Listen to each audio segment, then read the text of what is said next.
to the premiere episode of STEAM Power TV. I'm your host, Sam Otero, and what we talk about on STEAM Power are success stories within the spectrum of STEAM careers. So what is STEAM? Science, technology, engineering, the arts, and math. Now, we're not teaching STEAM here. As I said, what this is about exploring the careers of individuals that have become successful within the realm of those various disciplines. So today we're going to explore, well, actually several of them. Our special guest today is in cybersecurity. He's a global cybersecurity expert, in fact. So we are going to be talking about technology. There's some science involved with this, certainly some math, and we're going to talk about entrepreneurship and all things cybersecurity and how my special guest, Mr. Ed Bensinger, got to the top of his game. Ed Bensinger coming to me from Southwest America, outside Phoenix. Thanks so much for joining us on STEAM Power TV, Ed. It's great to be here, Sam. It's an honor to be on your first show. It's great. Well, we're going to see where this goes. I mean, we're definitely going to have some fun. We're going to learn a lot about you. We're going to learn about your career pathway and your current trajectory. And I really want to zero in and hone in here on the entrepreneurial aspect of your story, Ed, because I think that, you know, in my years in education, I've seen a lot of career education programs, and that I just, you know, frankly, I didn't think we're doing it, and we're a bit disingenuous, you know. We'll just start with this, you know, a higher education degree does not equal success. Let's start the conversation with that. Well, I totally agree. So unfortunately, it's kind of easier to get a higher degree now, higher education degree. So there's so many different disciplines and everything else. I think before you really even go for your degree, I think you should really explore a little bit what you really want to do after you're out of college. So like in my particular field, I'm more of an administrator and cybersecurity. You know, we work on firewalls and everything now and that. But if you really look at what you learn in the major universities, it's more geared to coding and programming, and that's not really what we do. I'm not saying there's not a need for that. Obviously there is. However, you can write some amazing code that can do some really cool things, but unless you have an infrastructure and servers to run it on, that code is useless. And that is, you might not need to go to university for that. It might be better to go to a trade school, you know, a 2-year, get associate's degree where you get more hands-on and you learn more of the administrative side, which is more like what I do. I want to come back to that. Let's not lose that thought, because I'd like to discuss with you here, based on your real world experience, which is vast, and based on your success, which is vast. And by the way, I should say thank you for your time. I mean, I recognize what a busy man you are and how valuable your time is. And this means a lot to me and my viewers, that you take this time to share your story and inspire them. But I want to come back to what you see as the potential disconnect here. Again, not to bash universities, or, I mean, I have a degree. I'm certainly, it served me in certain aspects of my career as well. But again, it doesn't equal a silver bullet to guarantee success. And I think, unfortunately, you know, we kind of tend to lean our kids in our society to think that that's the case. You know, you grow up, you go to college, you get your degree, and you're going to be successul. Tell us about Ed Bensinger. I mean, full disclosure, I've known Ed from way back in the day when we were both young men, and I had some mutual friends in Pennsylvania, and I hadn't seen Ed in what's it been, about 25, 30 years, maybe? Been a long time. Yeah, and I had this concept for this new TV show and saw Ed online. I thought, you know what? This dude's doing it. This is the kind of guy I want to talk to. And so I hit him up for an interview, and now here we are chatting again. So, Ed, tell us what has transpired since I knew you way back in the day in Pennsylvania. Get us caught up. Wow. Who's Ed Bensinger, and how'd you get to where you are? Tell us your story. Quite a bit. So, I mean, to be honest with you, I always kind of had an entrepreneurial spirit. I mean, to be honest with you, I started working when I was 9 years old, delivering, papers, knocking on doors, cutting grass, raking leaves, whatever I could do to, make a buck. So, I did go to school. I actually did get associate's degrees in electronics, and I actually got a job working for the railroad as a signalman. And I really liked the job, but I realized after working that job, I wasn't cut out for it because I'm not cut out to work for a union. Nothing wrong with unions. I don't want to bash them, but I have a lot of drive, and I like to continually learn. I like to move on. And when you're stuck in an environment where, seniority kind of rules, you got to move on. So I had a chance to move from Ohio, and I came down to Arizona, and I could have gone back and worked on the railroad. I was making good money, don't get me wrong, but I decided to change course and get more into computers. And at that point... So with the railroad, you weren't in technology? You were doing something different? No, I was in technology. So okay. Basically, we ran the signal systems that the trains run on and the crossing protection. Got it. And there's actually quite a bit of that. There's quite a bit of technology, but it was not, like I said, I liked the job. It was fun. It just wasn't for me anymore. Understood. So I decided to go back, and I was kind of fortunate. I wound up getting a job in computers. Somebody gave me a break, and I'll be completely honest, I started out at $6.50 an hour, and this was in 1996, just because I had no experience. And within a couple months, I was making more. But and then I decided to go back to college, right? So, and I wanted to go back specific for administration and everything else. And one of the community colleges here actually had a course for Microsoft, and this is for Windows Server NT40. And I took that, I took this wow, course. You're going back, man. I'm going back a little bit, right? I've been doing this too for a long time, man. I remember the first PC that I bought. It was one meg of RAM, and it had an 80 meg hard drive on it. I remember that. Absolutely. And I was able to use styling, right? Huh?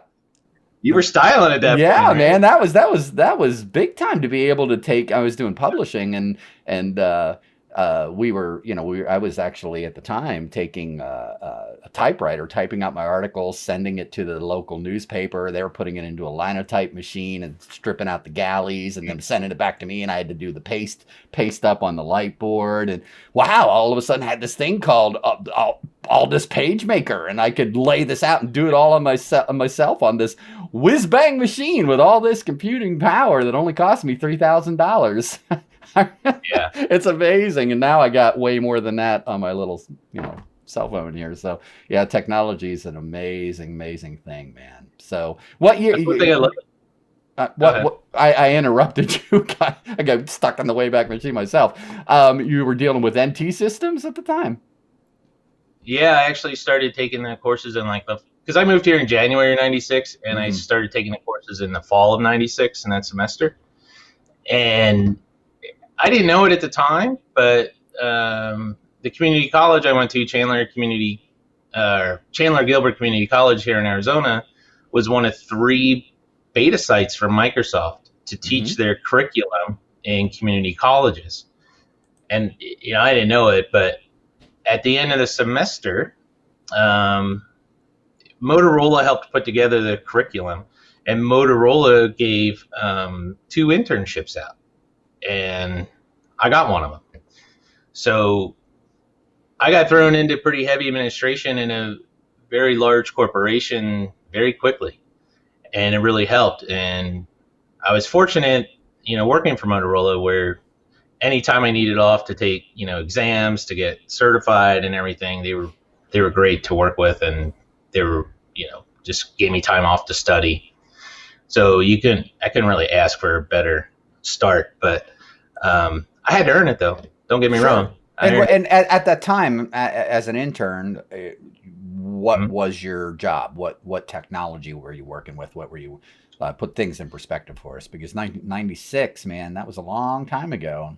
Was it It actually was. in cybersecurity, or was it more computer networking engineering?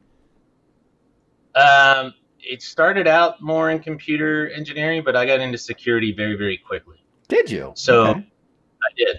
So because one of my jobs, and because we did build motherboards that ran nuclear subs Oh for the. wow. So one of my jobs is, at the time, Motorola was switching from the PowerPC chip over to Intel, Hmm. and that's where I came in. And my job was actually testing all the new machines that came in for security services. Like we had these machines like back in 96 and 97 where basically if you like put a BIOS password on or whatever on the machine and you forgot it was you were done. So I started dealing with disk encryption and everything else, and if you did not know that password, there was no way to wipe it out. That machine was completely useless. There was nothing you could do with it.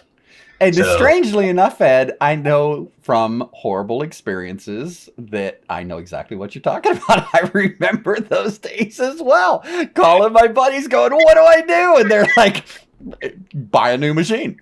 There's nothing you can yeah, do. it Wow.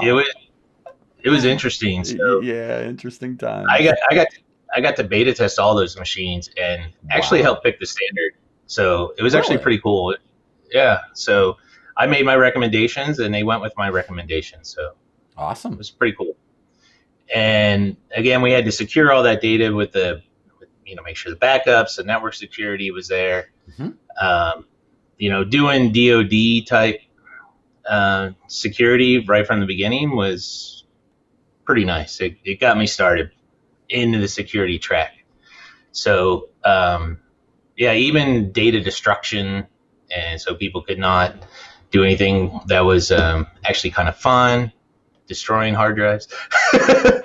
um, we did get to have a little bit of fun with that, but no, it was quite the experience, and it got me to my next step where I then went to an ISP and a nationwide ISP, built a call center here with 300. I did it all by myself till 300, then I finally got help, and we grew to 500. And then I also took over. I was responsible for San Jose, Harrisburg, Pennsylvania. Did a little bit in Dallas and Atlanta. And when I first started, we were kind of a new location, Hmm. and I was waiting for information to get back, and I never got it. And I had deadlines to get my stuff done, so I built out security, basically what I learned and what I knew. Hmm. And at first, they all questioned me, but once I showed them and explained what I was doing, my security model became the security model for the entire company. No So kidding. yeah, so it was security. Data security's always been part of my thing. So Hmm.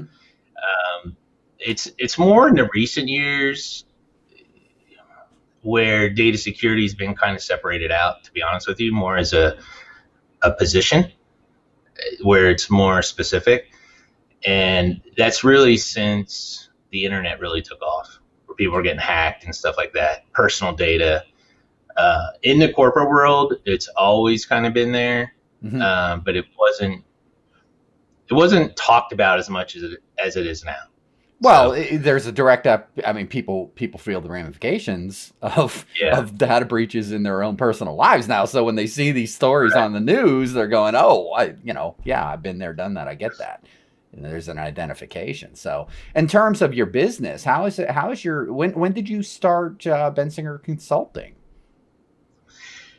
So when I was working for the ISP, that was like in the height of the .com boost, right? So just working in the dot-com booth was entrepreneurial, right? I mean, everyone worked there, had that spirit to grow and make and be the best and just keep going. So yeah, it was all about innovation. If you didn't innovate, you died. Period. Right. So from there, I actually went to a startup, and so you left a big company for a startup. I did. Interesting. So, what just in terms of career advice here, good move, or looking back at it in hindsight, was that something that maybe you shouldn't have done? I mean, obviously you're where you are, so that's good, but no, hindsight, it was a really good move because interesting. You know, how can I say this?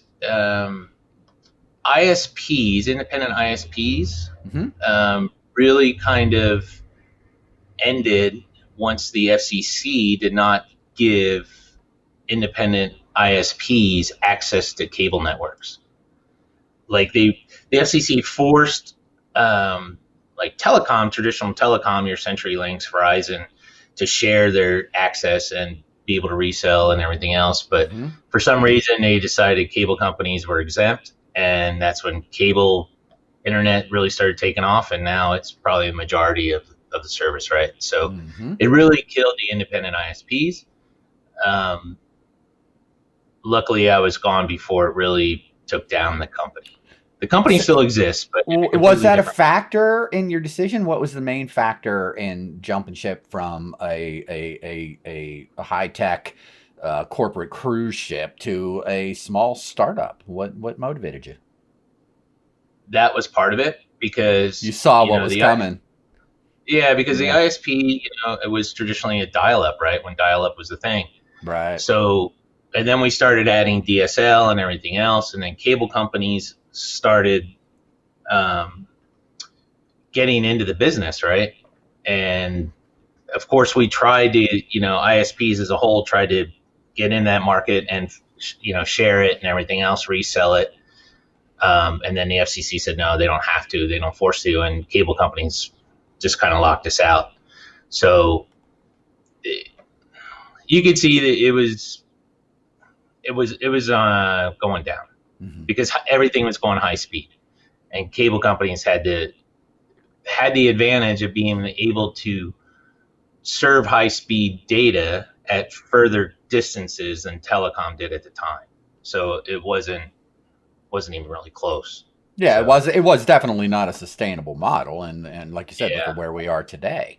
I remember back in the day when DSL, when it first came out, man, and it was smoking fast, and it couldn't compare to cable modem. Plus, then your local hubs were doing the shared data, and you had 6 people down the street that were using cable, and it was sucking your data, and it wasn't a good deal, and it was more expensive at the time. But nowadays, so you saw that coming, and there that goes. So if you're listening, kids, and I'm going somewhere with all of this, I want you to pay attention here to what Mr. Bensinger is telling you. Every step of his way was driven by foresight, it seems. He saw the trends, saw what was happening in the industry, and then made career moves to position himself to be able to consistently fill the needs that were coming at him.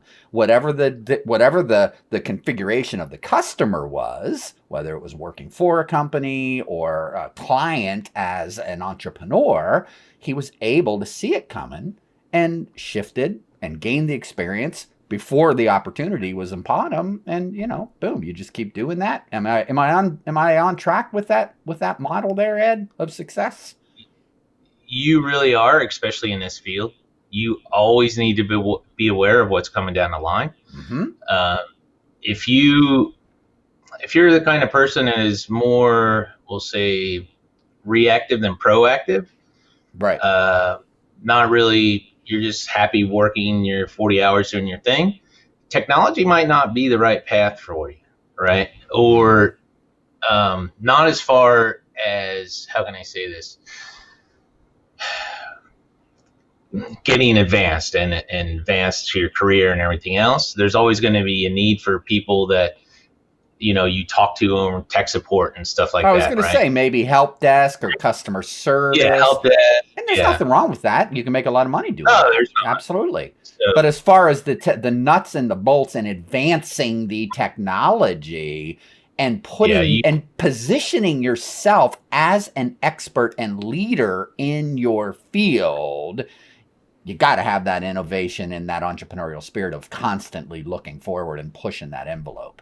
So you yeah, you I really started do. in a startup. What was the startup? What was the nature of that business?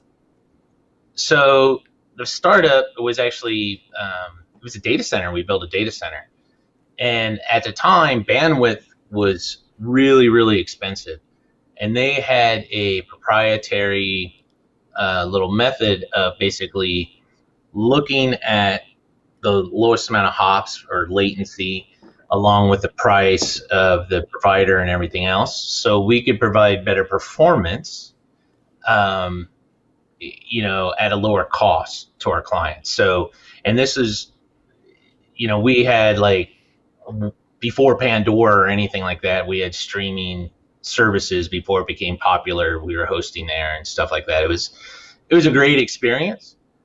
But then all of a sudden the bottom fell out of the internet pricing, right? Bandwidth just started dropping.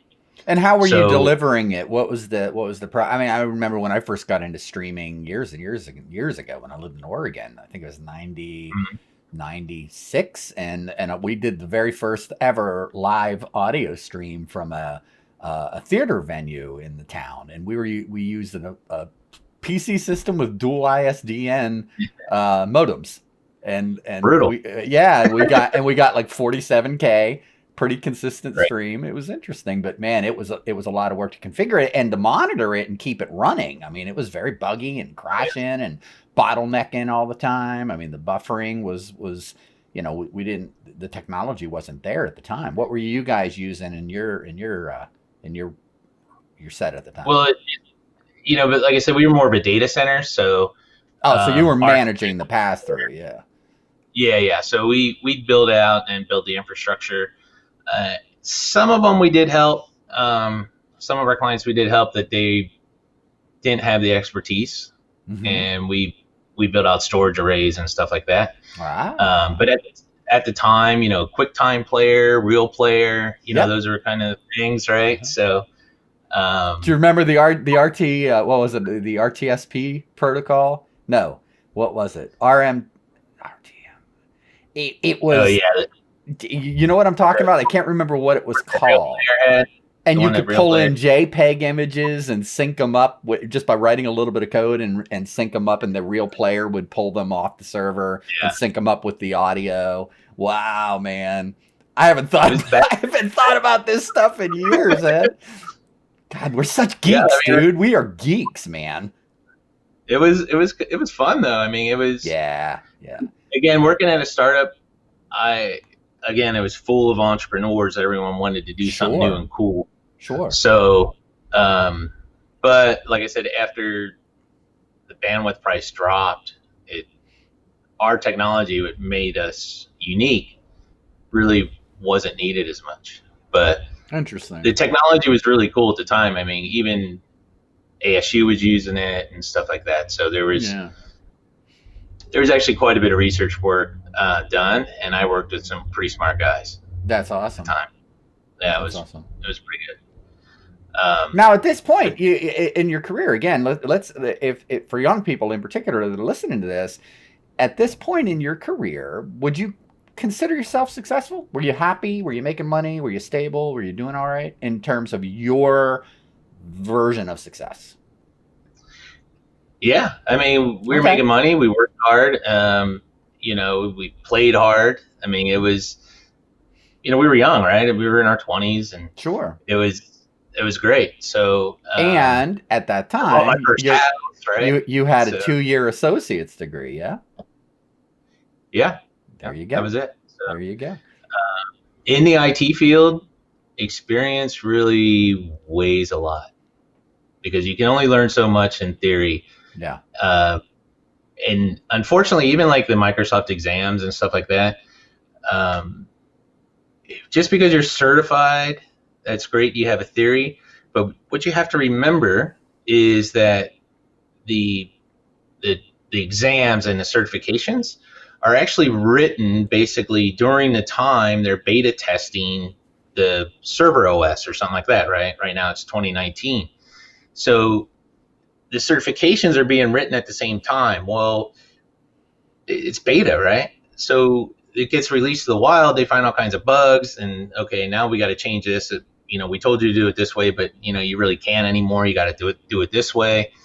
But they don't update the certifications, right? So what I want to tell everyone is be humble when you go in for your interview. Just because you have a lot of certs doesn't mean you're going to get paid right away, because you don't have that practical experience, and those certs are based off beta products, not real life usage. Does that make sense? And well, as you pointed out with your examples there, you could wake up one day and your certification could darn near be obsolete because the technology became obsolete. So yeah, you know how to do something and you know how to do it well. And a big company says, yes, you know how to use our product in this capacity, in this way. Boom, you're certified. Okay, great. Well, if that becomes obsolete, then where are you? Yeah, you got to keep learning. You have to. Amen, man. It's continuous education all the time. We in career and technical education, we always said, get yourself prepared to be a lifelong learner. You constantly have to be, and that you hit it on the head. I mean, you're an example of this, man. I mean, you're a wildly successful dude, and one of the most humble, nice, down to earth guys that I've come in contact with at this level. And that people, people want to be around people that they like, Right. and being humble and just grounded and knowing who you are as a person. I think I found that in my life. The people that I've run into, some of the most successful folks, they're just real people, and they're not driven by ego. No, you can't be. So it turns people off, especially if you're an entrepreneur and you're trying to sell your services and everything else. Right. It turns people off in a heartbeat. So. Well, so let's get caught up here. We're going from the startup. That's kind of waning a bit. Where did you go from there? So during the .com, once it started to crash, we kind of I had to move around a bit. I'd get a job. 2 months later, I'm laid off. Last in, first out, right? So right. So I actually started an initial company with some partners. And we all had our own disciplines and everything else. But I was the only one really going at it full time. The other three still had jobs. And it didn't really work out. But I learned a lot. I learned a ton, right? So, and then I had a little life thing, where my nephew was having some issues. So I brought him out to Arizona, and I took a job that really I was overqualified for, just so I wouldn't have to be on call. I wouldn't have to do, I could just focus on helping my nephew. But as soon as he graduated high school, I was like, I had that entrepreneurial bug now and that was it. So, and during that time where I was doing some side work, one thing I learned is in my business, there's basically two functions or two things. There's an MSP, which is a managed service provider, or a managed security service provider is an MSSP. And from there, you can have like contract clients, or you can do break fix. One thing I learned after my first failure, right, is break fix is not the way to go, because it's really feast or famine. Right. So you only get called when something's broken or anything else. It doesn't really help the customer. It doesn't help the client. Well, before you go further, okay, explain those terms to us. So for a young person looking at a career pathway, and you think you got what it takes to maybe start your own company, listen to what Ed is telling you here. There are a couple different distinct models, service models, that he discovered early on, and he's giving you valuable education. So listen up. If you can describe those to us, explain them. So the break fix model is basically where most people start. And I did it the first time, where people would call me, we have this problem. Okay, I go out and fix it. And, they might give me, a couple $100, whatever, and I move on. Well, that's not sustainable. You might have one week where, you make, $5,000, but then you don't make any money for the next couple of weeks, or you're waiting for payment or whatever else, right? It makes life kind of hard. You never know. You don't have any predictability in your income. Mortgage is kind of a hassle. There's always these, thoughts going through your head, like, where's the money coming from? Just stability. And when you are stable, then you're generally more happy, you're more relaxed, and more productive. So that's great. So rather, I like the break fix, how you calling that, rather than looking at your business as a auto repair place. When somebody's car breaks down, you take it in there and you get new brakes, right? And you're out the door, and you don't see that customer again necessarily until something else goes wrong. So I love that analogy. Your other model that you discovered is more of a managed service plan, where basically they pay me monthly, and in the background, I'm maintaining their servers, maintaining their backups. And because eventually, computers are still mechanical devices, right? There's still things that happen, they break. It's just the way it is. Sure. And so you're still providing the break fix when needed. Correct. Right. Yeah. But you're doing proactive maintenance. So computers are, especially now, they are smart enough to warn you when something's going to die, right? Mm-hmm. So doing that proactive maintenance and monitoring, and like I said, assuring backups are done, looking at the firewall rules to make sure no one come in and hack and steal your data, keeping all the machines up with antivirus and everything else. That it's a service that I perform, and we do it 24/7, to be honest with you. Mm-hmm. So, there's a charge for it, and it's kind of nice. You have that revenue coming in monthly. So if you want to grow your business, now you have predictability where you can say, okay, I'm making, $20,000 a month now. I can afford to hire someone else, right? And you don't have to worry. You don't have those headaches of, oh man, how am I going to get money for payroll or anything like that? So, and trust me, I went through those times. I don't miss them at all. I don't miss that part of being a business owner at all. So, I still worry about it. It's always in the back of my head, but we have enough where I'm not worried about making payroll. Right. It's one thing that I don't have to worry about. I can focus on really what I like to do, which is basically work with my clients, basically help them grow their business through technology, using technology. And just, it's much nicer, and I can take a vacation if I want to. One of the things that I thought was really cool, Ed, and I like how real you are. Your code. You guys have a code of conduct, an ethics statement, if you will, and what you put up there on your website. And it was less about technology and the services that you're providing, and more about the people that you're serving and the society that you're serving, and your heart and what you're doing. Tell us a little bit about that. At what point did you discover the promotion of the human aspect of what you're doing and the importance of that in your business success? Actually, that kind of came pretty early, as far as actually documenting and come up with, our whole love statement. Mm-hmm. That evolved over time, obviously.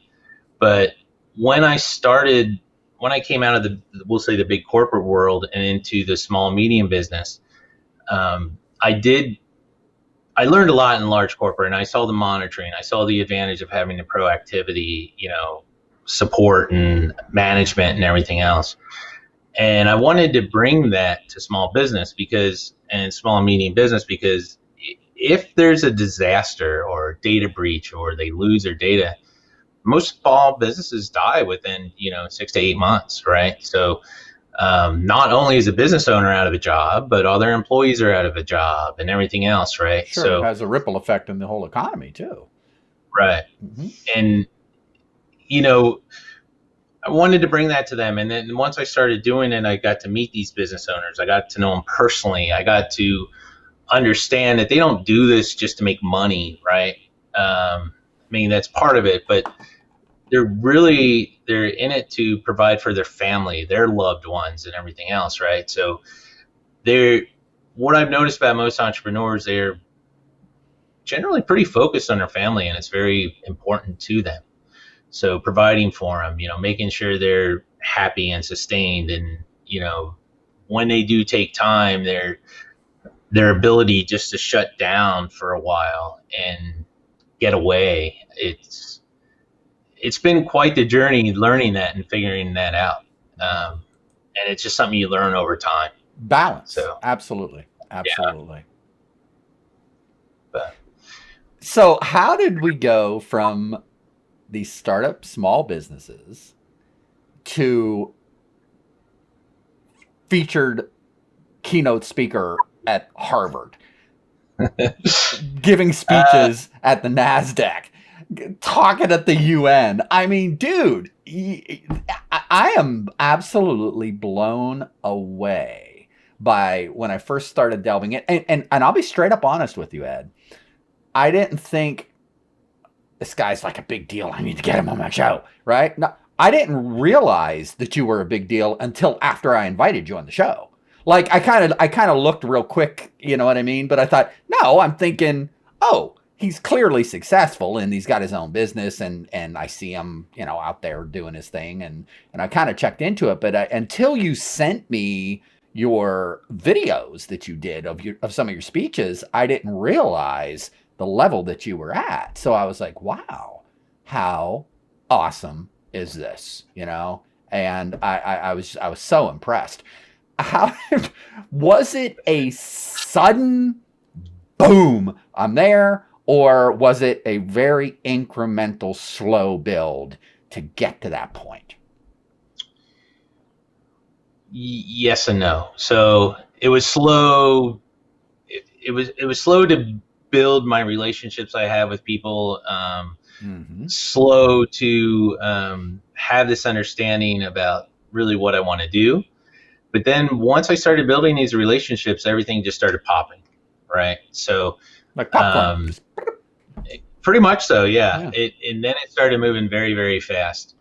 And one thing I have noticed over time, like, going to Harvard or Carnegie Hall or the UN, most people there were very humble, very humble. What were you doing at Carnegie Hall? It was actually, we were talking about entrepreneurship, and I was there about data security.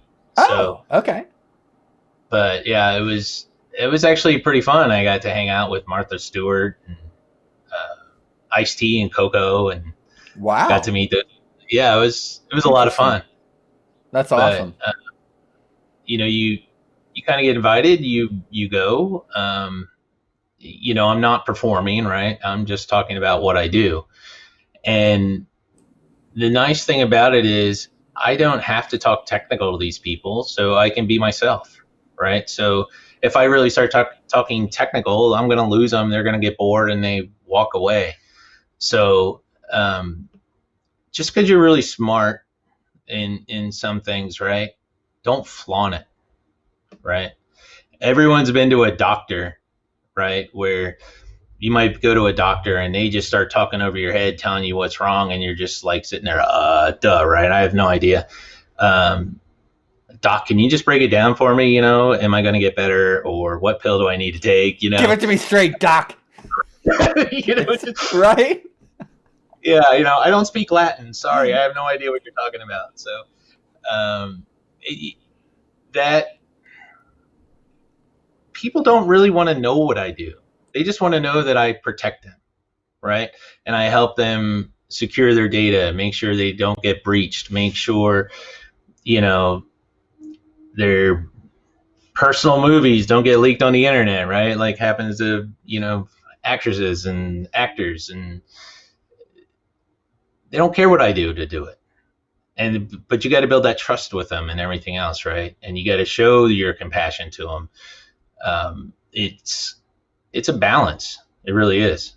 So you talk about that popcorn, and I imagine a Jiffy Pop. You just pop, pop, pop, pop, and then all of a sudden, right. all the pops are happening almost simultaneously, and it's, at what point in your career did that happen? Do you remember that point? Was it a specific year where you went, you know what, man, my career, I've arrived. It's happened. It was about, was it 3 years ago? I actually met someone, and we kind of hit it off. We had a relationship, and basically he asked me to do this, and to be honest with you, I didn't have any confidence to do it or anything else. But and I didn't know what, when I'm talking about cybersecurity and everything else, I'm like, I don't know what I'm going to say to these people. And basically I was just told just to tell stories and don't talk technical. Just once I started doing that, people started listening, and that's when it just started exploding. I still, if I'm talking to a computer geek, and we're talking about security, I'll talk, tech. But as an entrepreneur, and when you're talking to your clients, you just can't do that. You got to be able to. And I noticed that in your talks. I mean, most of your talks, as you said, are just really kind of like this. You're just telling your story from, as you said in the promo, from the duct tape house to the UN. I think it's fabulous. Yeah, I mean, like I said, you got to remember where you come from, right? I mean, the duct tape house, growing up in the duct tape house, definitely taught me values. It was rough growing up sometimes as a kid, people making fun of me living in a duct tape house. But at the same time, I also learned from my mom, she did what she had to do, what she could afford, just to make sure that we could survive the winter, right? Because it went all winter long, or the side of our house was duct taped together. And sometimes you just got to do it, and you just got to move on. You have to learn from it. If you don't learn from any bad experiences, you're in trouble. You need to learn from them. In terms of encapsulating solid career advice for young people that may be listening, hopefully they are listening. Considering a career in your realm, within the realm of cybersecurity, can you just package up some tidbits for them to think about? Top advice that you can give to them? If you're a complacent person and you just like staying like level, don't go this career path. If you love to challenge yourself, if you like to continue your education, learn new things all the time, think outside the box. I mean, part of cybersecurity is actually thinking like a hacker, right? So you need to know how other people think. You need to look into their psychology to really do a good job. I mean, cybersecurity is very vast. If you have to love it, I hate to say it, but you really have to love it, and because it's gonna really occupy your whole life, right? No matter, because you constantly have to learn, you constantly have to keep up on things, because things are changing every day, right? Why would you say you hate to say that you have to love what you do? I'm curious about that. I clued in on that. Why would you say that? Why would you hate to say that? Because if you don't love this job, you'll hate it. You will absolutely hate it, or you will not be very good at it, and you'll be fired and you won't make a living. Yeah. So it's really that simple, right? So no one wants to live their life miserable, hating their job, right? And in order to do this job, you have to keep learning, you have to keep motivated, you have to keep going. And if you don't want to do that, don't come into this field. But if you do and you're interested and you go for it, and like I said, inside cybersecurity, it's very vast. It's not just setting up firewall rules or anything else. So the whole social engineering aspect of cybersecurity, I'll be honest with you, I find absolutely fascinating. So I got this phishing email yesterday that was, I wanted to basically reply to them and say, hey, this is fabulous. This is a very good job. Just because it was Dude, so you're a really, really good criminal.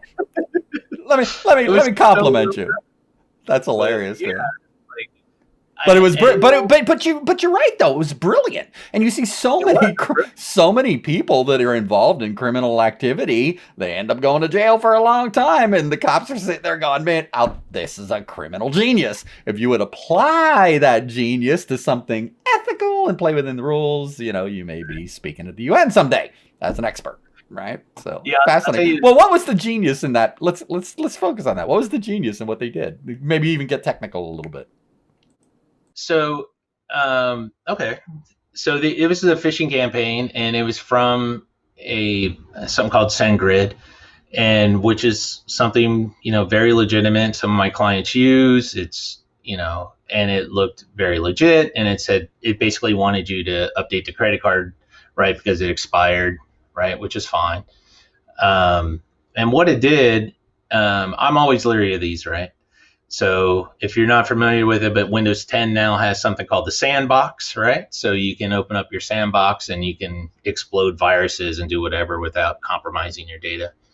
So I opened up my sandbox and put it in there. And basically what it did is ask you for your username and password. And I always put something bogus in.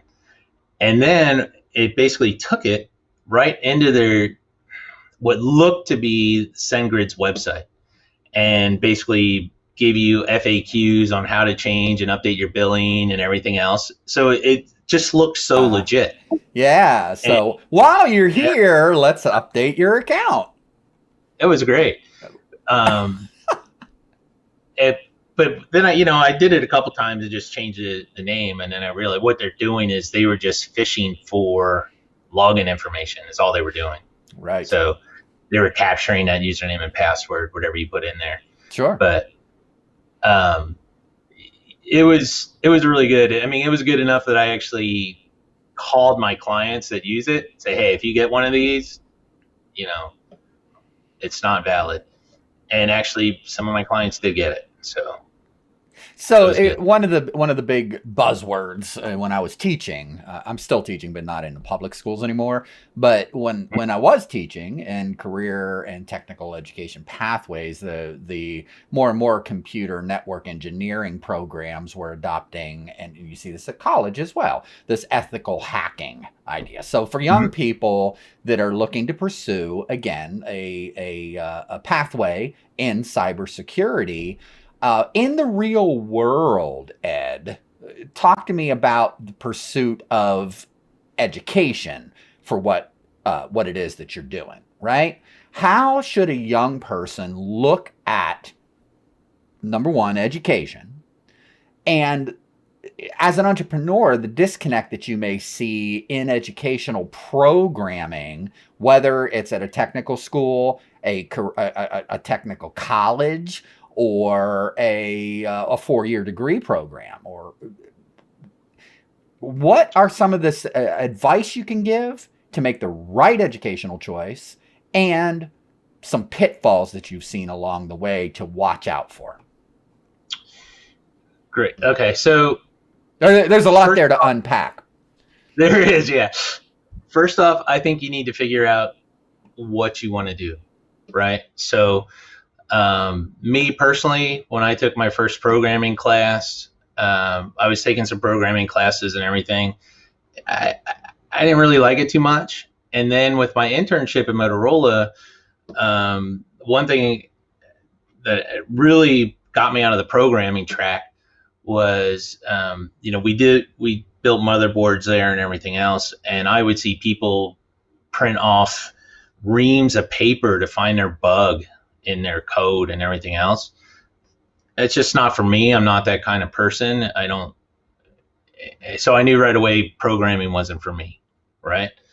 So I like the administration side, and it's fun. You still have to, you have to learn scripting. There's certain things you do have to learn. You have to code a little bit, but nothing like writing a program.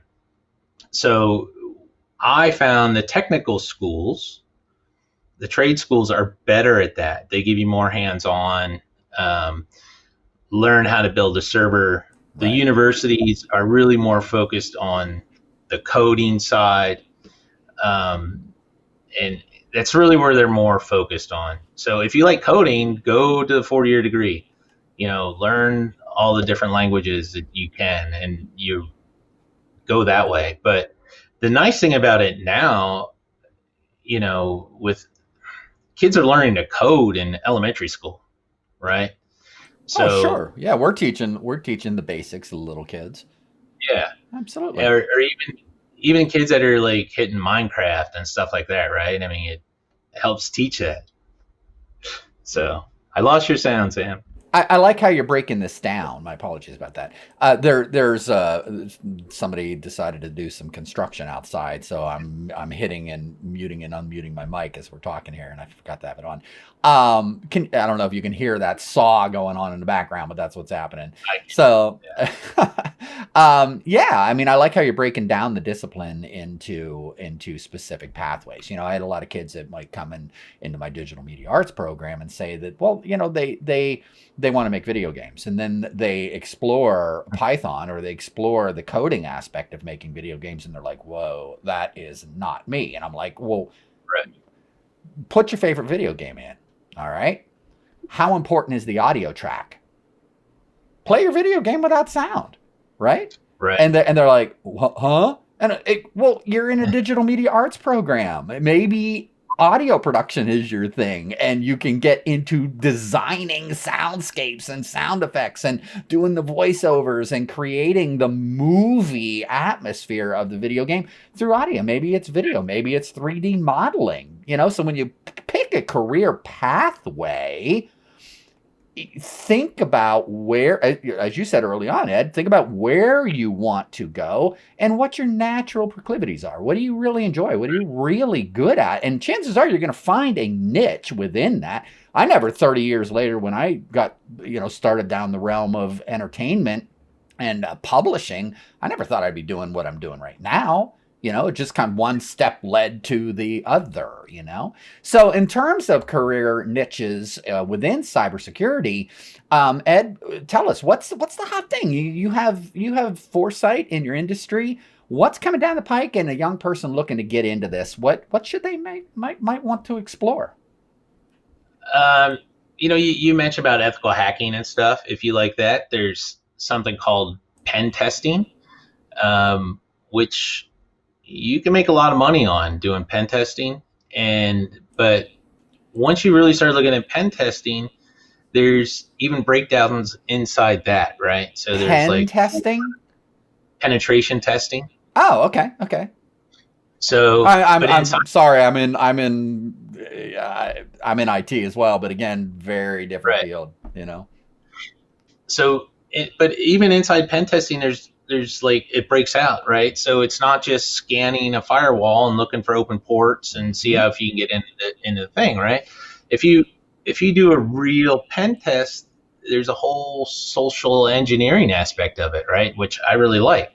I find it fascinating, where basically what happens is, we'll talk to a client, and we'll talk to the president, CEO, CFO, whatever, and they want to see how secure really their network is. We'll do the external stuff. That's really simple, whatever. But if they really want to get into it, most data breaches come from employees, right? So, and that's where the social engineering really starts to take over. And at that point, I mean, part of the job of penetration testing is going out on Facebook, LinkedIn, finding all the employees, right? And try to work them in as friends in LinkedIn and Facebook, any kind of social media, learning certain things about them, right? So and really, getting what you're describing here is what an old school grifter would do, right? exactly, yeah. They would It- get in. They would. You ever seen the movie Dirty Rotten Scoundrels? Right? What was it? Steve Martin and Michael Caine, right? And they're the grifters, man, that would woo the rich old widow and gain her confidence over time. And one day she wakes up and her bank account's cleared out. right, and Interesting. that's all part of data security now. So, Wow. I mean, if you're really interested in the social engineering side, you might even take psychology degrees to figure things out, right? So, psychology courses, it's so wide and vast, and you can pick niches, what you want to do, and kind of focus on it, right? But at least be aware of everything else which goes along with it. So, it cybersecurity is just getting so crazy now. You can find tons of jobs in it. Just find the one you like, right? I like it, and there it is. If you're happy and you're good at what you do, and you're humble, people want to be around that, and you just success breeds success. Stay away from the people that are dragging you down and bringing you into an area of life that you find you're not happy and that you're not productive, and surround yourself with people that lift you up and motivate you. I think that's critical as well. I really appreciate this time, Ed. Any parting thoughts for our viewers? Again, in particular, young people looking to potentially get into a career in cybersecurity. If you really want to get into cybersecurity, think about what you're doing now on social media. Because when we look to hire, we look deep into your past. Because we, as cybersecurity experts, everything else, everybody's going, well, we taught that, but you know what though, dude? We taught that in digital media as well. When you're building a portfolio and you're out there and you want to be a digital media manager, an advertising exec somehow or another, streaming media services, and your digital portfolio is out there for the world, people are going to check you out and they're going to go back to your social media to do so. Yeah, it's one of the first things you do. Absolutely. And background checks and everything, don't get in trouble because it'll affect you the rest of your life. I mean, if I cannot hire people that, would have like records for stealing or, really doing any of that, because we deal with people's financial data, we deal with their privacy. And as a company, I can't afford to bring someone on with that kind of background. So right. Keep think about what you're doing, because it will affect you the rest of your life. I used to do a lesson a week or two on, along with presentation skills and job acquisition skills, managing your reputation. Yeah. Absolutely. It's important nowadays. Absolutely. So take us out. Tell us a little bit about what's new and what's in the future here for Bensinger Consulting. Give a shout out to your website, contact information. If anybody would like to get hold of you, how do they do so? So tell us what's on your plate next for Bensinger, and how do people get hold of you, Ed? Well, you can get a hold of me at bensingerconsulting.com. And what I suggest is if you go to bensingerconsulting.com/tips, or right off the homepage, you can find a link to get weekly cybersecurity tips. We'll send you the information. We'll send you, weekly updates. And to be honest with you, I'm very easy to get a hold of. You can find my information and everything right on the website. If you have any questions, about careers, or I'm more than happy to answer them, and I will reply to you. Yeah, Ed's a cool guy. He really is. He's the real deal, successful, humble, and really a role model for anybody that's out there looking to get a career going in cybersecurity. Listen to this man. Get in touch with him, and and heed his advice. And really, Ed, this is just great life advice and career advice in general that you're offering our audience today. And I can't tell you how much I appreciate it. Thank you. Sure. It was great being here. Hey, let me ask you Anytime. something. What do you think about, we've talked a lot about this because this is a new endeavor for me as an educator, this concept of this STEAM Power TV and this type of career education. Obviously, you think it's a good idea because you're here and giving your time to do it. Yeah. But the importance of this kind of stuff, what about this was really kind of cool for you? Why are you doing this? If I may be selfish a little bit, right? Because I'm having very hard time finding employees with my type of background and training and stuff like that. So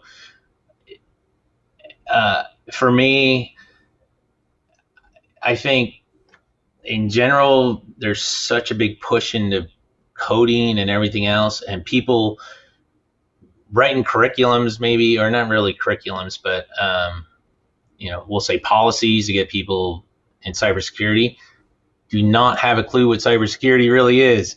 So if I can really reach out and talk to kids and tell them the reality of, figure out what you want to do,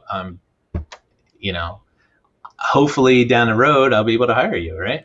That's because you cool. had the proper training, you took the right path.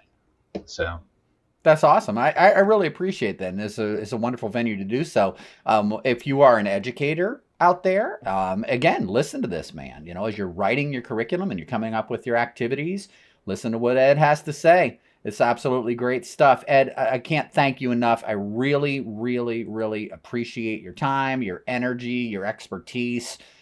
This is great stuff, man. So for more information, check them out online. And I think that's going to be it for this episode of the premiere episode of STEAM Power TV with our special guest, Mr. Ed Bensinger, coming to us from Arizona, talking about his career pathway in cybersecurity. Ed, again, thank you so much for joining us for this premiere episode. We're looking forward to getting this out to young people looking for careers in this realm, as well as educators and professionals that maybe want to learn a little bit more about you. Yeah, anytime. Absolutely. This is great happy to stuff. come back. Thanks a lot, Ed. And there you have it, our premiere episode of STEAM Power TV with our special guest today, Mr. Ed Bensinger, Careers in Cybersecurity.